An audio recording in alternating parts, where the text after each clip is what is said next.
वो कह रहे हैं भाई हमेशा वोट वाले ये चुनाव वाले वोट देने और वोट लेने वाले मोड में देश रहेगा। घुसपैठिया अब आज की तारीख में मुद्दा बन गया है।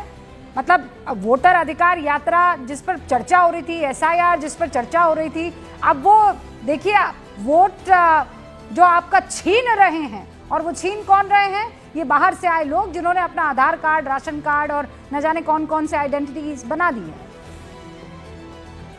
तो प्रधानमंत्री जी जब 24 घंटे 7 दिन चुनावी मोड में रहेंगे तो यही होगा जो हो रहा है। अब घुसपैठियों की सही तादाद ही पता नहीं है सरकार को, कितने घुसपैठिए देश में हैं अभी तो सरकार को यही नहीं पता है। अपनी मर्जी से चुन कर किसी को घुसपैठिया कहना और उसको निकाल देना और बाकी सबको बनाए रखना। तो आज प्रधानमंत्री जी गए बिहार में, तो वहां पूछ रहे हैं कांग्रेस की सरकार होती तो क्या आपको मुफ्त अनाज दे देती, क्या मुफ्त इलाज दे देते, क्या मैंने मखाना बोर्ड बना दिया।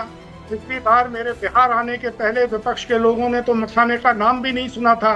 अरे मुफ्त इलाज, सरकारी अस्पताल इस देश में आजादी के बाद से सबको निःशुल्क चिकित्सा दे रहे हैं। आज हालत क्या है देश में? आज हालत ये है कि अभी 2014 में 20,000 सरकारी अस्पताल थे देश में। 20,000 कितने हैं मालूम है? 25-26,000। 2014 में निजी अस्पताल थे 14,000, आज हैं 50,000 से ऊपर। यानी सरकारी अस्पताल जो निःशुल्क इलाज देते हैं वो तो बढ़े 5,000।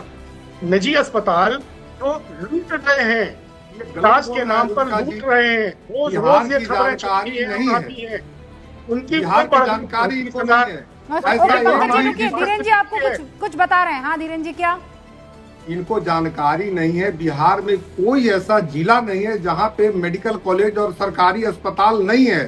40 जिले हैं, यहाँ पे 38 जिलों में है इंजीनियरिंग कॉलेज और मेडिकल कॉलेज। इसके अलावा विश्व का नहीं, एशिया का सबसे दूसरा बड़ा हॉस्पिटल PMCH जो पुराने जमाने का था वो है विश्व स्तरीय। आप क्या बात करते हैं? कांग्रेस के शासन की बात आप मेरे समय में नहीं ला सकते हैं। सरकारी अस्पताल हर जिले में है, 767 जिलों में सरकारी अस्पताल हैं। बिहार में 40 में से 38 हैं, तो कोई बड़ी बात नहीं है।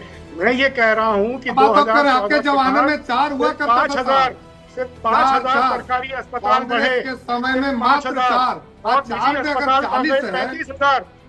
ये कौन सी हेल्थ पॉलिसी है? ये 4 में 40 मामूली बात है क्या? तो एक बात तो हम लोगों को मान लेनी चाहिए, ये और ये सब जगह है, ये सब जगह है, आप भी जानते हैं, डॉक्यूमेंटेड है। ये तो बेल्लारी जी भी बता देंगे कि 2005 से पहले तक इन सरकारी अस्पतालों की हालत ये थी कि रात को अगर कोई मरीज चला जाता तो डॉक्टर जो है भूत प्रेत आत्मा की तरह हाथ में मोमबत्ती लिए ढूंढ रहा होता था।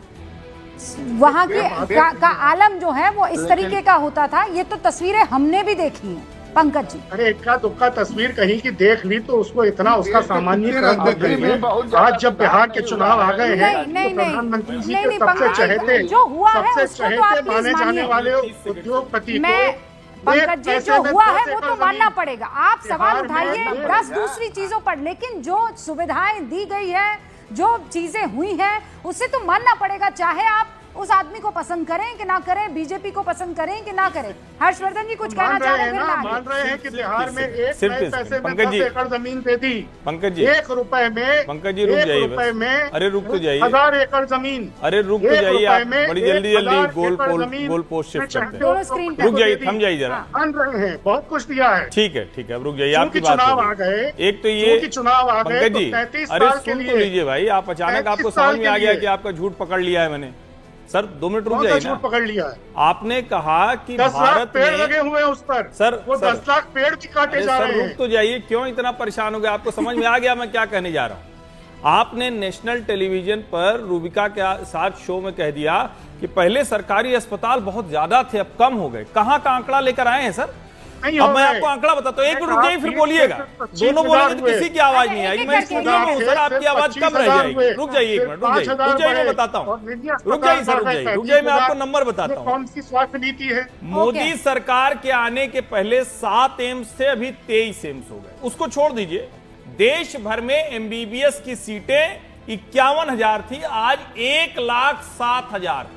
नरेंद्र तो सब मोदी निजी की क्षेत्र सरकार में ने हर जिले सब में मेडिकल मेडिकल सीटें कॉलेज बिक और रही हैं। नर्सिंग कॉलेज खोलना तय किया। वो सब मेडिकल मैं इस बात सीटें से बिक रही सहमत हूं हैं। कि देश में और स्वास्थ्य पर काम होना चाहिए और बेहतर सरकारी अस्पताल होने चाहिए, लेकिन इस सरकार में स्वास्थ्य पर जितना काम हुआ उतना पहले की सरकारों ने नहीं किया। मैं फैक्ट बता रहा हूं, 60% एमबीबीएस और एमडी की सीटें बढ़ गई। अब ये तो आपको बताने की जरूरत नहीं है कि अगर एमबीबीएस और एमडी की सीटें बढ़ेंगी तो मेडिकल कॉलेज में ही पढ़ाई होगी। मेडिकल कॉलेज कहां होगा तो कहीं अस्पताल भी होगा। इतना तो सामान्य ज्ञान आपको होगा, लेकिन स्वीपिंग स्टेटमेंट आपने दे दिया कि उसके पहले सरकारी अस्पताल कम हो गए। सर, ऐसा इस तरह का तोड़ मरोड़ के तथ्य नहीं प्रस्तुत करना चाहिए। झूठ पकड़ा जाता है। सर, आप बोलेंगे, अभी जनता तुरंत सर्च करेगी और कहेगी पंकज जी झूठ बोल रहे थे नेशनल टेलीविजन चैनल पर बैठ के।